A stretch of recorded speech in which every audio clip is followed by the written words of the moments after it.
Good evening. I'm Aditi Lamba with the Tuesday night edition of South Asian News, Vision of Asia. We are coming to you from our studio in New Jersey. Welcome to the show. Let's begin the episode taking a look at the coronavirus pandemic updates and measures. The world is at more than 262 million COVID-19 cases and more than 5 million deaths. Here in the United States, we're at 48 million cases of coronavirus and more than 777,000 deaths. Last week, a new variant of the coronavirus, the Omicron, was discovered in South Africa and has become one of the biggest COVID-19 news. The Centers for Disease Control and Prevention have now recommended that all adults get a COVID-19 booster shot following the emergence of this Omicron variant. It has remained unclear exactly how transmissible or severe this new variant is, but the World Health Organization has said that this variant has mutations that could impact the immune system and make it more transmissible. So again, if you haven't received your first dose of the COVID-19 vaccine, do not wait any longer, especially now with this concern of this new variant. Also, make sure to get your booster dose if you have not yet. Visit vaccines.gov for more information. With that, tonight we discuss more on COVID-19 updates, politics, and South Asian culture. Let's now take a look at the headlines coming in. US FDA evaluates effectiveness of COVID-19 vaccines against Omicron, Dr. Tushar Patel, New Jersey. US-Iran nuclear talks resume, veteran journalist Rohit Vyas, ITV Go studio. Indian Americans on upcoming 10th Vibrant Gujarat Global Summit in January 2022, Edison, New Jersey. It's time for a short break on Vision of Asia South Asian News segment. Don't go anywhere, we'll be right back. And welcome back. I'm Aditi Lamba and this is Vision of Asia, Tuesday night episode of South Asian News.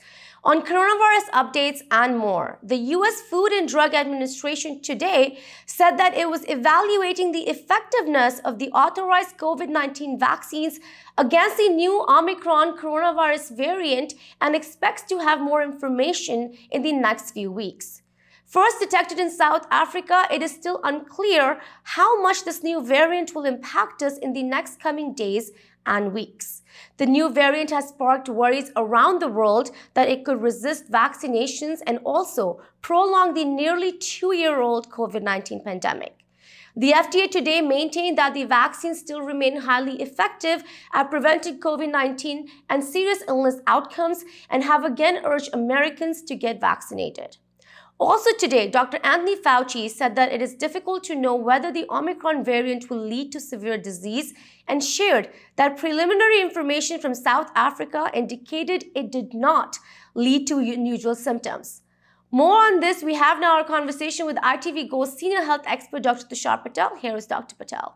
Right now, we are hearing, especially with this Omicron virus coming, that masks are going to play a very important role. Do you think we need to bring back certain mandates in certain areas if this strain is dangerous, as some are predicting? So my recommendation right now within next 2 weeks to use common sense approach. If you are not vaccinated, if you're going in the public places, you want to protect yourself. If you're vaccinated fully, if you had the booster shot, you don't have to worry, but be cautious, don't be panic, use the common sense approach. We know this now since last year. So this is not new for us. And I think if you're going in a huge crowd where 10, 15,000 people, you never know who is vaccinated, who is not. my recommendation is to wear the mask to protect yourself. Right. Now, I'd like to know, doctor, if you can give us some insight into certain drug therapies that we keep on hearing about for COVID-19, which is, it really helps if you are infected with it. What insight could we get on that? And are these drugs easily available to the hospitals? So not yet. I think within next few weeks or months, upcoming months, we should have that available. Emergency use authorization was done. Hopefully the production of those medicines will be coming out. And I think that will be only, it will not prevent getting the infection. It will prevent the sickness. So if you're positive with COVID and if you take the vaccine, it's like Tamiflu. It's once you have the flu, you should take that within 3 to 5 days to reduce the overall effect of the virus itself. And finally, my last question to you, doctor. We're getting a lot of questions about India. People are traveling to India now. The travel is really at its peak currently between the two nations since the borders opened up. How are you looking at India with COVID-19, and is it safe to travel there? So my recommendation always been, if you are fully vaccinated, if you have your booster shot, you can take your chances. Because one thing we learned from India last year or even earlier this year, that the testing system, the system of the data getting and all those things are not very updated. They're not used to United like US. So I think I don't trust that system. And I think if you're fully vaccinated, you still want to protect yourself if you're going to India. If you can avoid visiting India for right now within the winter months, I think that is my recommendation. And actually, I have one last question left here for you, doctor. What is Sure. your prediction for this next month and January, as well as for India as well? My prediction is, I hope this new Omicron variant is not as severe as it's showing. Hope the Omicron is likely less lethal than the Delta and the Alpha variant. However, since we are in the winter months right now, we need to make sure that we take all the precautions. And precautions means getting the vaccine is number one. And my message is getting the vaccine as quickly as possible to as many people as we can. My prediction for next 2 months is I'm very optimistic that the current level of community transmission will be lower in next couple of months. Right now we have 156 cases per 100,000. I think that number is very high. That needs to be under 70 or 80 per 100,000. So we talk about 50% reduction rate. So if we continue that trend, right now in last 7 days, the numbers are getting lower in this country, but we don't have the numbers from the Thanksgiving weekend. Okay. If we get those numbers consistently on a lower, less than 100,000, 80,000, then we'll see a good winter. But with this new variant, it's too early to say. Next 2 weeks will tell us more, and I think our next talk probably will help us getting more information. On politics and more, US and its allies have restarted Iran nuclear talks to discuss a mutual return to the deal by the United States and Iran. In Vienna, Austria, the EU, Iran, and Russian diplomats sounded upbeat as Iran and world powers held their first talks in 5 months to save their 2015 nuclear deal, despite Iran taking a tough stance in public that Western powers said would not work.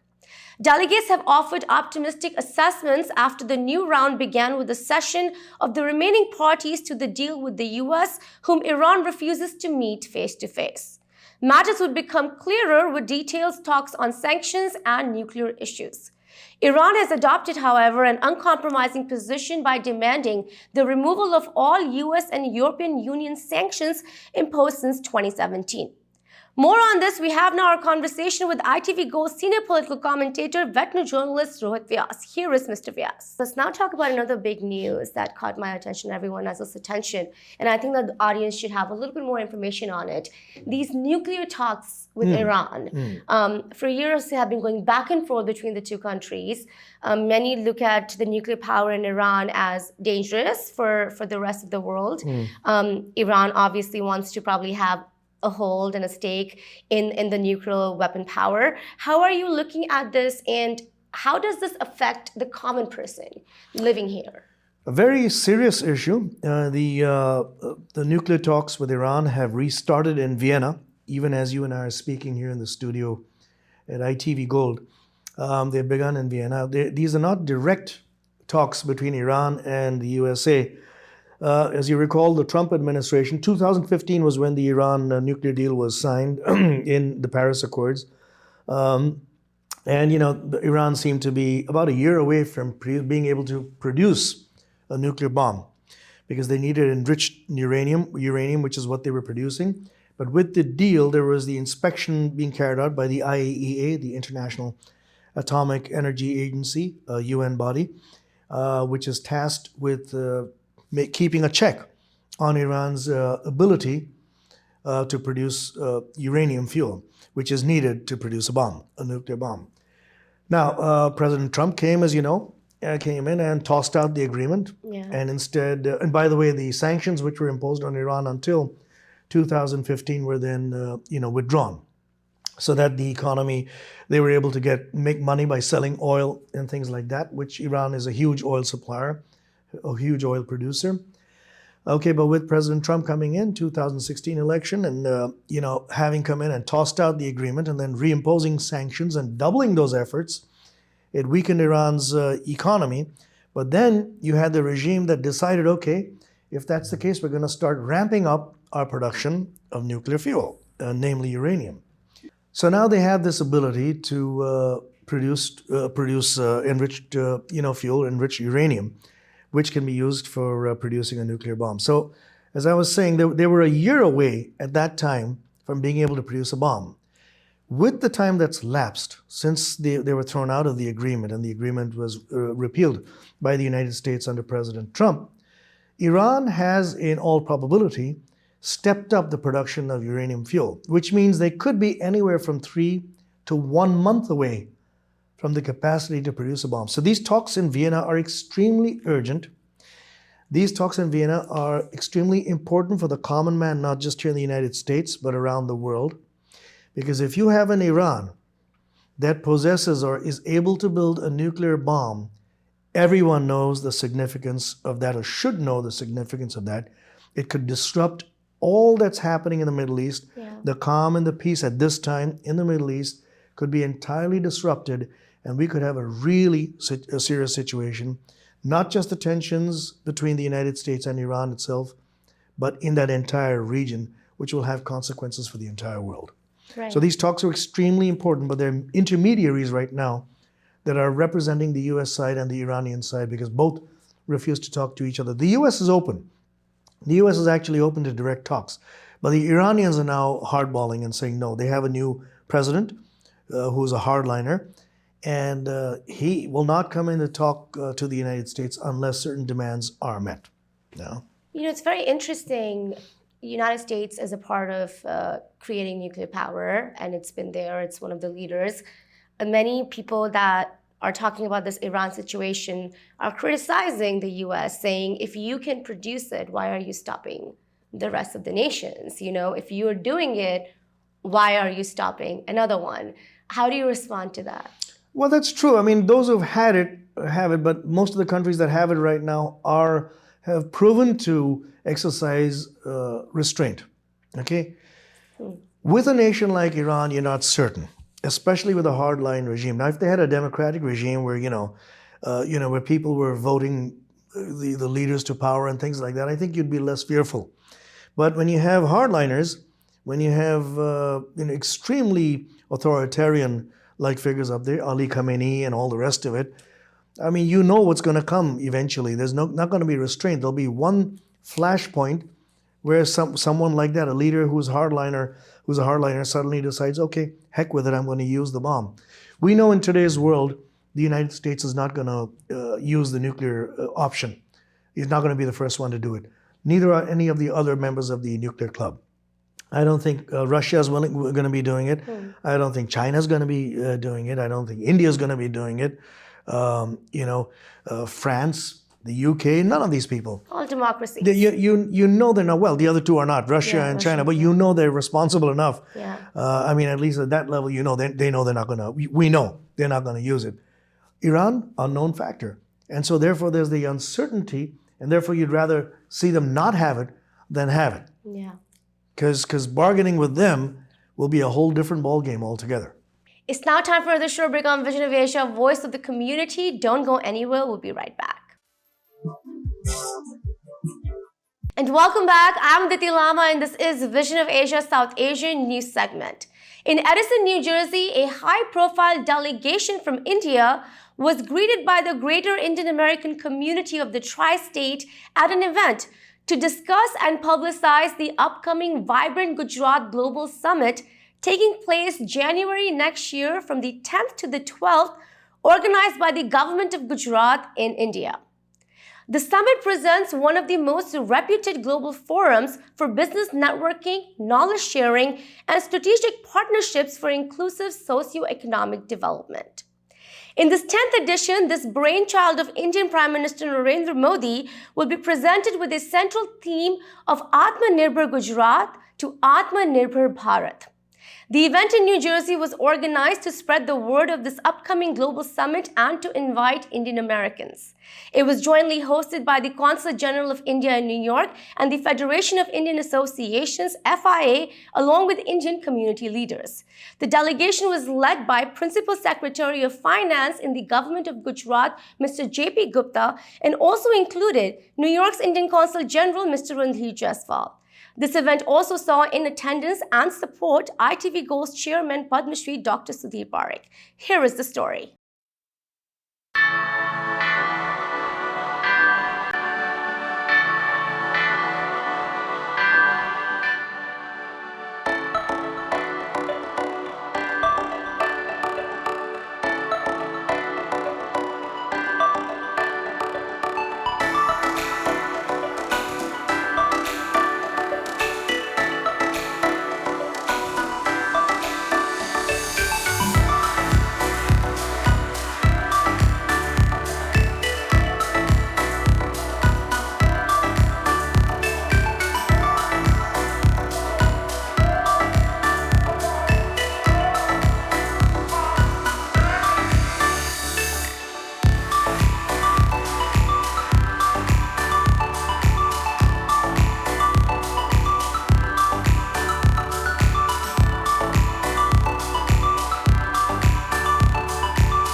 Vibrant Gujarat Summit, 10th edition is going to be organized in Gujarat, Gandhinagar from 10 to 12 January. It has been a global platform in which all the members of Gujarati community who are residing outside India have participated in big number. Today's this event in addition was a great success. Large number of people have participated, and I'm sure in the coming event they are going to participate in big number and come and promote this event and invest heavily in Gujarat. આજનો આ પ્રસંગ એટલો બધો સારો હતો કે અમારું અમેરિકાની શરૂઆત વાઇબ્રન્ટ ગુજરાતના ડેલિગેશનની એવી થઈ કે ઘર મોસાળમાં ગયા હોય ને માં જ પીરસનાર હોય ને એટલો સારો આ પ્રસંગ હતો. બધી જ રીતે અમને સારું રિસેપ્શન મળ્યું અને વાઇબ્રન્ટ ગુજરાતમાં ગુજરાતની જે ઇન્ફ્રાસ્ટ્રક્ચર છે, ગુજરાતની એબિલિટી છે, ગુજરાત શેમાં પાવરફુલ છે એનું રિપ્રેઝન્ટેશન જે થયું અને કયા કયા સેક્ટર્સમાં ગુજરાત આગળ છે તો એ પણ આપણા ગુજરાતી કોમ્યુનિટીને આપણા પરિવારને કહેવામાં આવ્યું એટલે એનો બહુ જ આનંદ થયો અને અહીં પણ મીડિયા બહુ પાવરફુલ છે મીડિયાએ નોંધ લીધી થેન્ક યુ વેરી મચ અને અરુણભાઈ પરીખનું નામ તમે ઘણા વખતથી સાંભળેલું આજે એમને મળવાનું થયું એટલે બહુ આનંદ થઈ ગયો સુધીરભાઈ પરીખ જે મારા મિત્રના કંઈક રિલેશનમાં થાય thank you Thank you, welcome, and thank you for coming here and pitching for Vibrant Gujarat. I am Dr. Avinash Gupta, President of Bajana. We feel very proud to be here today at the 10th Vibrant Gujarat Global Summit 2022 preview. And this is all about Atmanirbhar Gujarat to Atmanirbhar Bharat. And we are proud of our Indian diaspora here, who are so actively involved in our development of India back home. Thank you. To all the viewers of ITV Gold, today we had the pleasure of hosting the visiting delegation of Vibrant Gujarat. This is an iconic summit, a global summit that we do biennially, and this was started under the visionary leadership of Shri Narendra Modi, the Honorable Prime Minister of India, who was then the Chief Minister of the state of Gujarat. We have a power-packed delegation who has come to the United States. They will be visiting the cities of New York, Washington DC and San Francisco, where they'll present the investment opportunities and also invite the dignitaries, business personalities, leaders from all across America to the Vibrant Gujarat Summit that will be hosted next year from 10th to 12th of January. Thank you. And we invite all of you to visit Gujarat for the summit. Hi, this is Jay Pandya from US. I'm privileged and honored to be a part of this event to see and witness the 10th Vibrant Summit Gujarat, and looking forward to seeing everybody down in Gujarat soon. We have a great gathering today for 10th Vibrant Gujarat function here. The people came from all over. All our association really help us. So I wanted to thank all the community leaders, all the association to help this function a very successful. We have a principal secretary here, JP Gupta, and all the businessmen here. I would request all of you guys, wherever you're doing business here, and if you like to do business in India, please contact Vibrant Gujarat. Thank you. Namaste. We are here to celebrate Vibrant Gujarat. We are here to promote Vibrant Gujarat in the diaspora. We have had a very successful event here, and I'm sure the 10th Vibrant Gujarat is going to be a super success. I wish all of you can come forward and support it. Namaskar. Indeed a pleasure and an honor to be participating in the supporting this Vibrant Gujarat meet and 10th Vibrant Gujarat meet and greet. For the third time FIA has done it.